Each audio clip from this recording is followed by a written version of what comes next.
So I think it's fair to say that the world has been changing and the business world has had to adapt. COVID, we've had fast movements towards hybrid working. We've had the impact of AI. That's a record for me.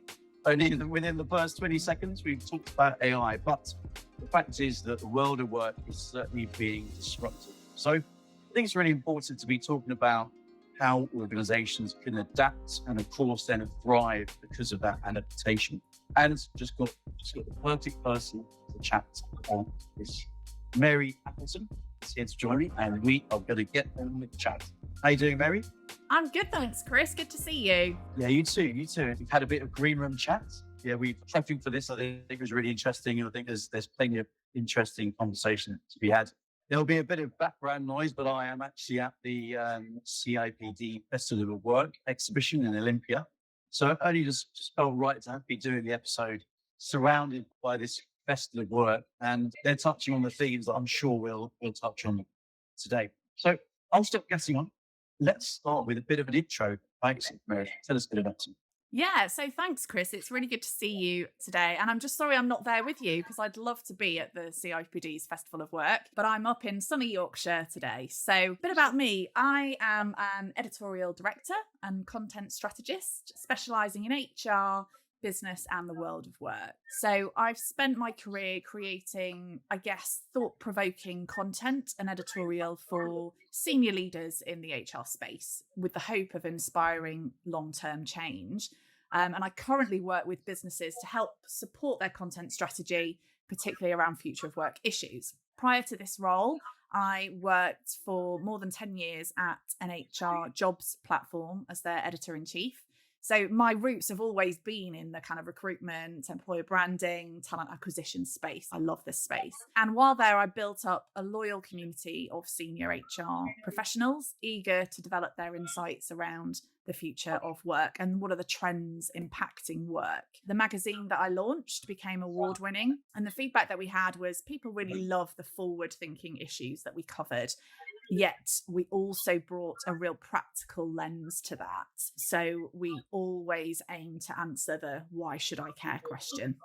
Yeah, I love it. I've done a bit of work with you guys over the years, and the Future Talent Conference was very much like that. It's thinking forward, but definitely about how can we do something now, not tomorrow in inverted commas. There's a reason why I got you on. There's going to be plenty of good stuff here. And I think going back to that kind of my intro, I think there has, of course, been so much change going on in the last, if you include Brexit, but you could even include global crisis credit crunch back in the late noughties. But certainly the last decade, a lot has changed. And of course, with COVID, the impact on businesses, and of course, new generation coming into the workforce from Gen Z, and of course, artificial intelligence. So there's a lot to deal with and a lot of challenges for businesses that are already facing that challenge. Well, all these new things being grown up. So, look, you're so well connected, and, you're involved in obviously producing content around a lot of the topics we've talked about. So what kind of trends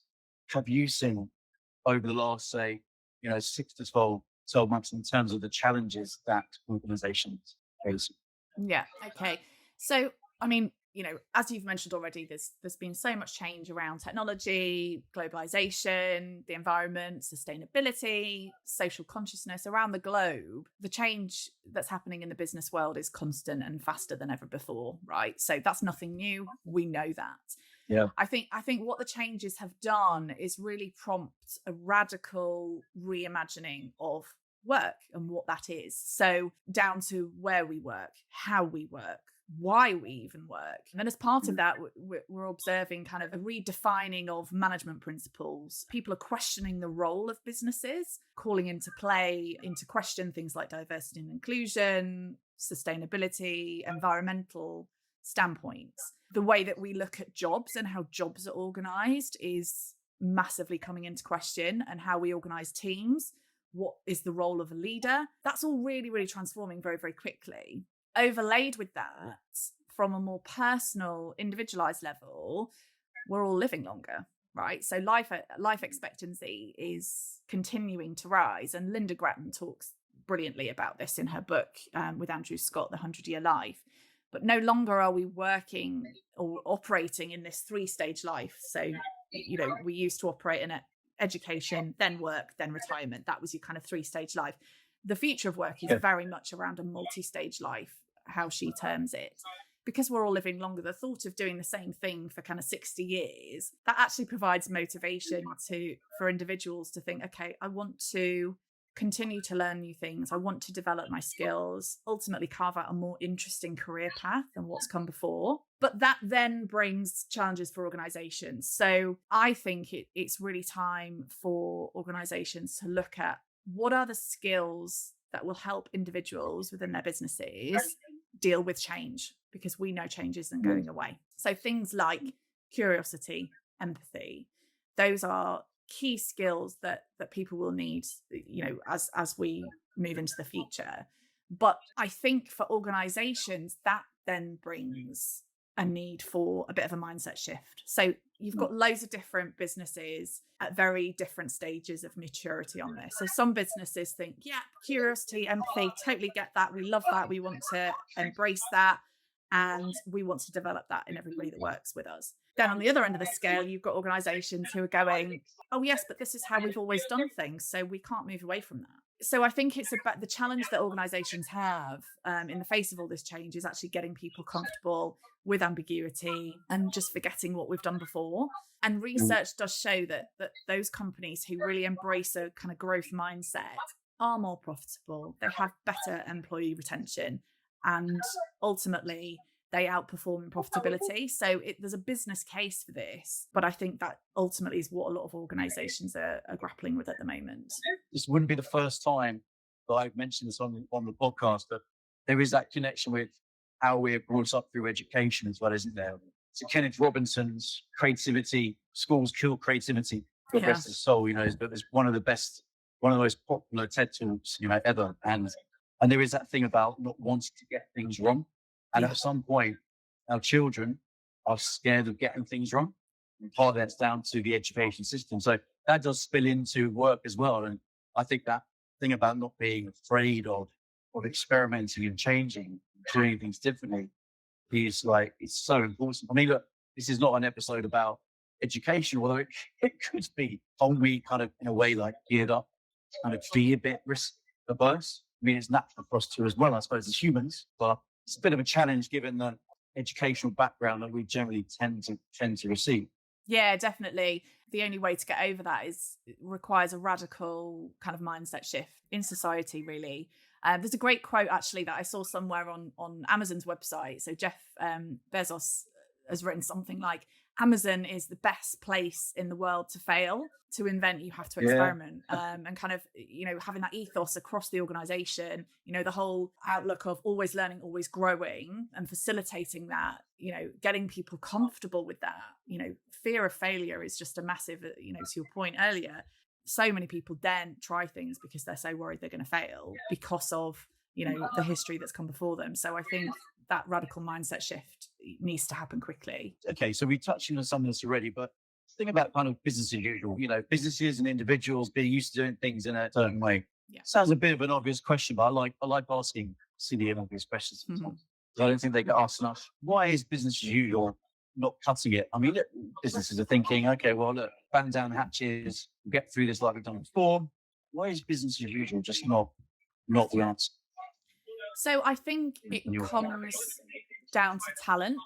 The expectations of talent are massively shifting. Talent is much more demanding of employers now. So no longer are we operating in a world where you come to work, you do your job, you get your paycheck, you go home, that's it. There's loads of research out there about this, but ultimately people are looking for job security. Obviously, we're in a difficult economic climate at the moment. Of course, people want job security, but they also want flexibility. So I think some of that's been brought about by the impact of COVID and different ways of working that we've talked about in the introduction. Values and purpose, again, that's nothing particularly new, but actually I think the new generation of talent coming in are much more open about their demands for that.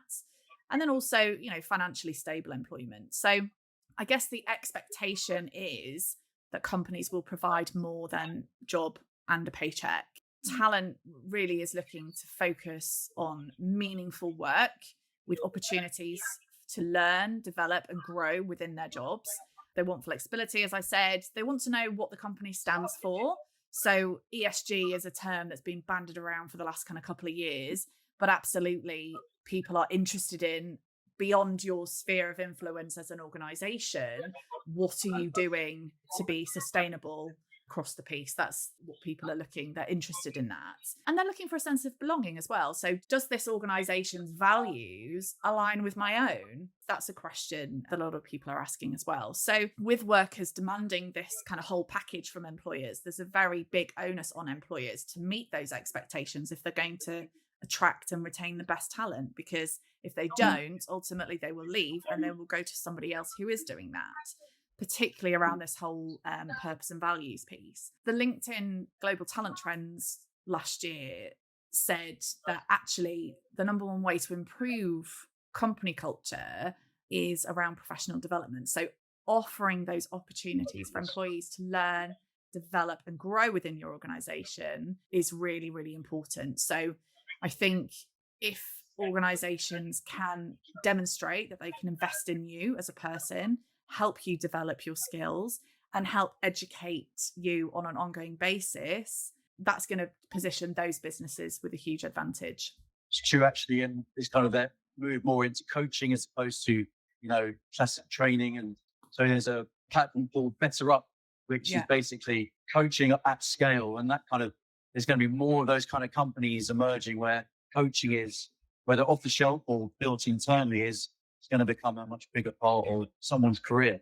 Ultimately. Yeah, absolutely. And it's really interesting because I was only having a conversation the other day about this. I think part of it, I've talked previously about this shift in mindset that organizations, in inverted commas, need to embrace. But, some organizations, they have within them an inherent culture of learning, right? So it's a very natural thing. You learn as part of your job. So it's not like learning and development is a little department sitting over here as part of HR and it's an extension and you have to transport yourself to a training course and then you come back and you do your work.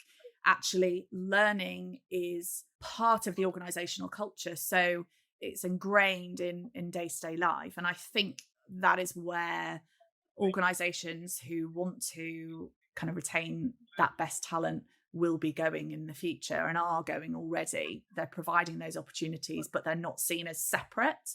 They're seen as part of the role and the employee experience, I suppose. Or 100%. I think there's what kind of structured formal learning that proliferates throughout the organization.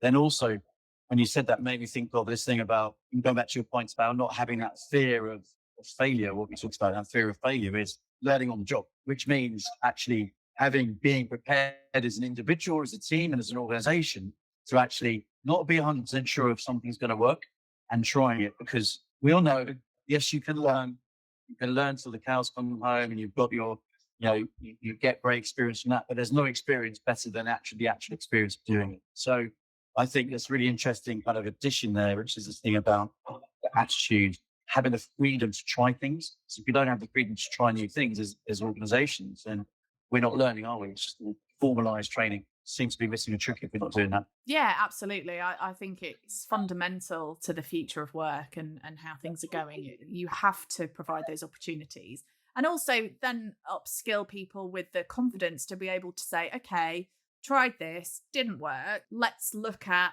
asking those questions around, okay, if we did that again, what might we do differently? What might we try? And that it's that whole kind of small experiments mindset, what could we tweak? How might the outcome be different? So almost that's more important than the doing itself. It's looking retrospectively back at, okay, well, what could we change? And what are some of the differences that we might make because of that? Yeah, definitely. I think there's a lot that the corporate world can learn from lean startups and kind of the entrepreneurial world of trying, testing, minimum viable producting things and agile methodology where you are building, but you're experimenting at the same time, because the best thing is to kick something out of hypothetical world and actually let the real world decide if something works, really. So but again, that could be I think maybe save that for an episode a bit further down the line.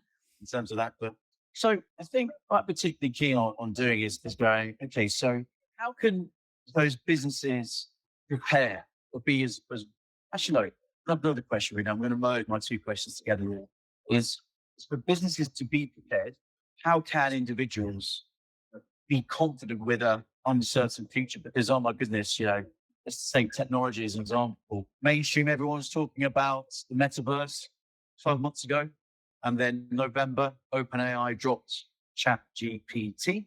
And now all of a sudden, everyone's talking about AI. Now, of course, if you're closer to it, it's been around for much longer than that. But the fact is that things are changing and things will no doubt change even quicker than they changed yesterday. There's no doubt about that. So how can businesses be confident or individuals be confident in facing an uncertain future?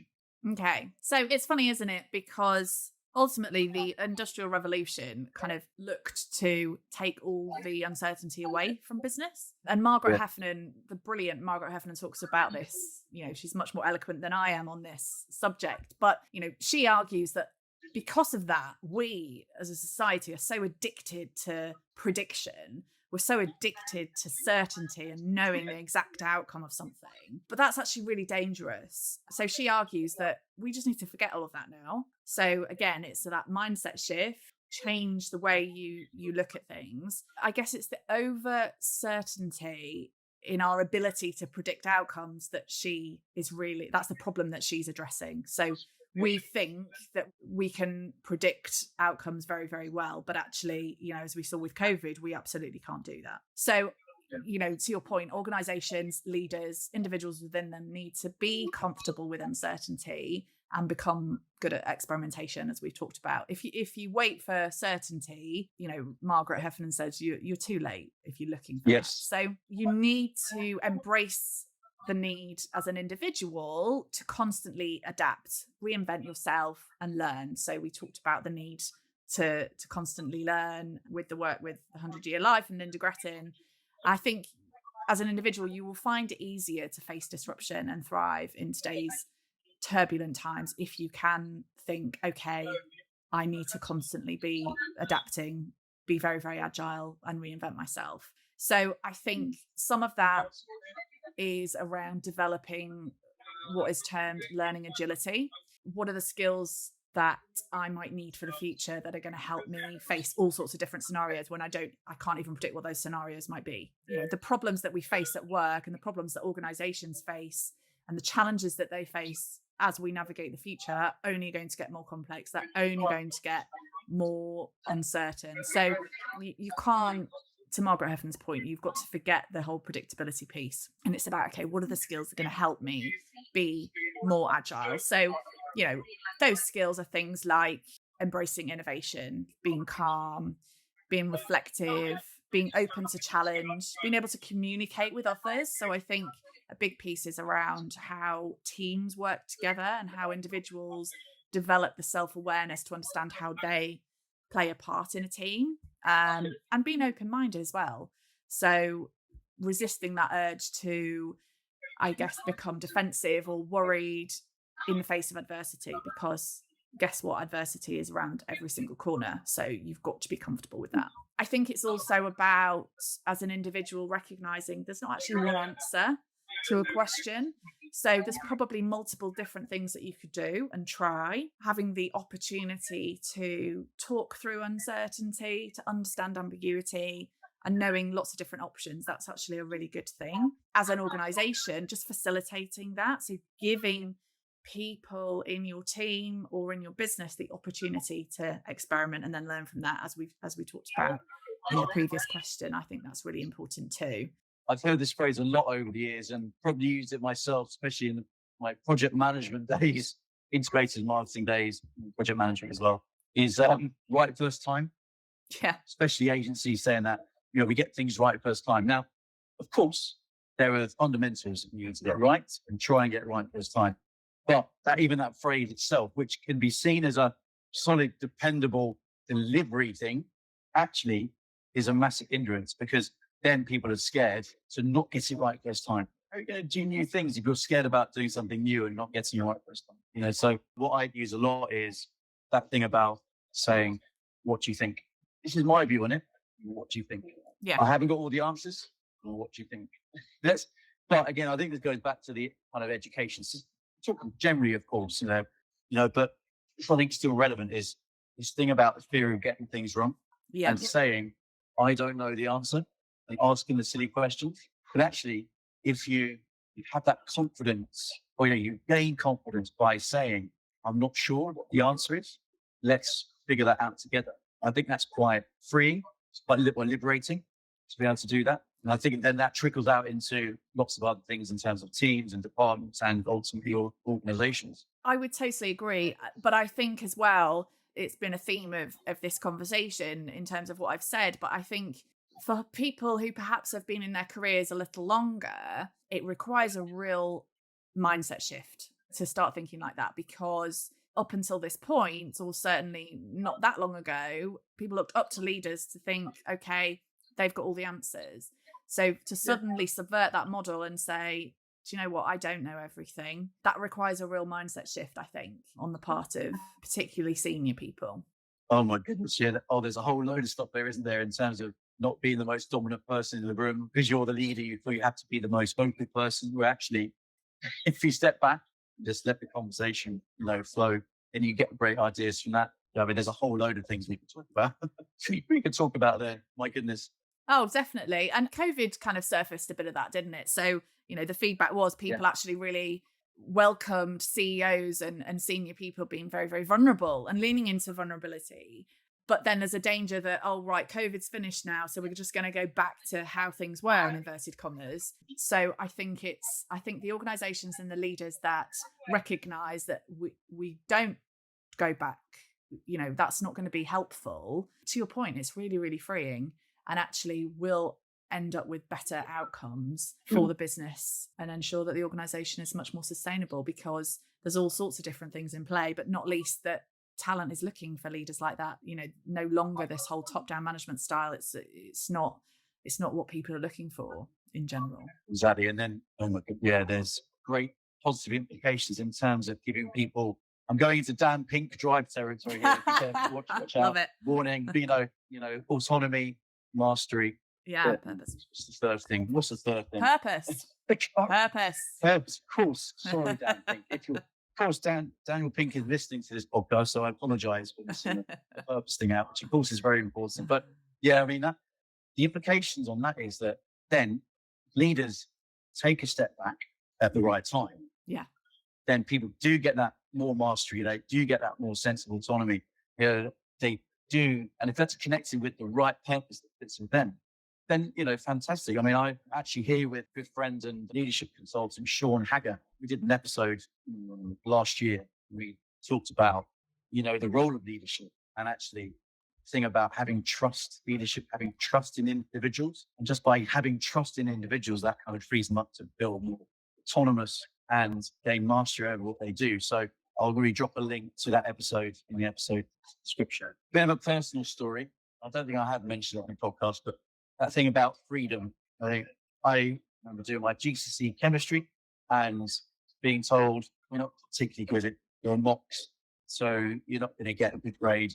So I just went, right, I'm not going to bother revising for it, because what's the point if I'm going to get a bad grade anyway? I ended up getting a good grade. I got a B, because I think I was just, shackles were removed. I just was confident just to get on with it and do the exam. Now, the alternative story might be that there's some poor person out there who's got my F. But I'd like to think, and it's most likely is, first, that having a feeling freedom to give you license just to focus on things. And that we could talk for much longer. I always say that on this podcast, but everyone gets on. It's always a good chat. So we finish off with maybe their takeaways, but I think is if someone is going to that next meeting, maybe to talk to a team, or in that next meeting and working on something to do in the business, what things could they do in that meeting to start to edge closer to the things that we've been talking about? What kind of tools could they use when they're having that next, that meeting next week, or that get together next week, or facing a challenge next week? That's a very interesting question and very broad. I guess some of the things that we've talked about today, I think being cognizant of it's actually okay not to have all the answers is really important. Developing that self-awareness. So how am I coming across in this meeting? So if I'm a manager or a team leader and I'm trying to corral my team to do X, Y, and Z, how am I coming across in that meeting? And I might think I'm coming across in a certain way, but actually, do I have the emotional intelligence to recognize that that might not be the case to the individuals on the receiving end of that? So do I have the humility to ask for feedback, to say, okay, this is the challenge, this is what we need to do. Let me play it back to you as my team. You tell me what you think I could be doing, for example. So I think the self-awareness piece, particularly for leadership, is so crucial. And getting feedback from those that you're working with. And even if you're not leading a team, as a team player, I think it's good to understand your strengths and weaknesses as part of that team. Also, again, something around the culture of experimentation. Now, I recognize that it's a lot easier to be really flexible and experiment if you're in a really small business or a small team.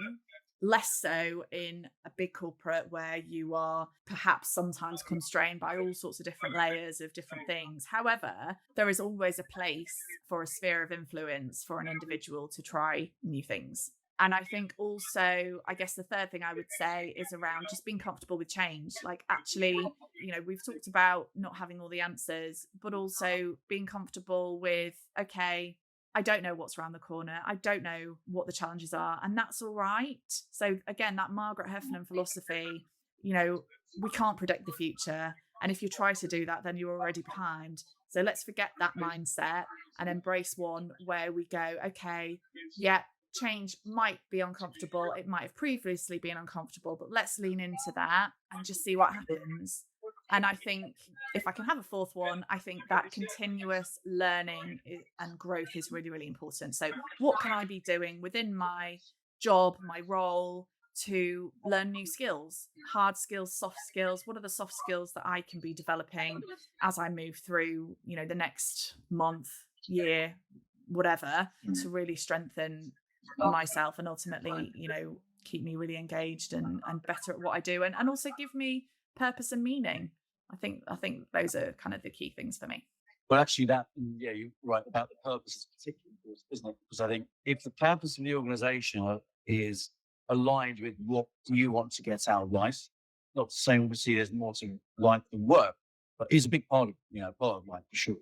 If you're, to use another person, Simon Sinek's, your why is closely aligned to the organisation's why, then actually all that thing about learning something or doing something new actually makes more sense. There's context and there's, I suppose, that you're doing something that's gets you towards somewhere you want to go. And I think that definitely that thing about putting your hand up and just going, yeah, I'll do that, even though you're not 100% sure what might be around the corner. But because of that purpose is connected, you kind of feel it's the right thing to do, even though it might feel a bit uncomfortable. Yeah. Just going off and doing it anyway. Yeah, absolutely. Trying new things, embracing it. I think that's really, really key. Bit like me today, volunteering to record this. You did, yes, due to some technical challenges being at the exhibition. So I appreciate you being the audio engineer for today. You're welcome, Chris. I love credit it. To you. Credit to you. I'll definitely be on WhatsApp if I have any technical issues in the future. Amazing. I'm there. I'm ready. Brilliant. Call in for that. I really appreciate it. It's been a good chat. Maybe next year you come to Olympia, we do something in person. Yeah, no, I'd really love that, Chris. So thank you so much for having me on. I've really enjoyed it. As always, it's been a great conversation and so many rich veins of conversation, that we could have gone off in all sorts of different directions. So, yeah, absolutely. Good to see you. Thanks very much. Take care. Thanks so much.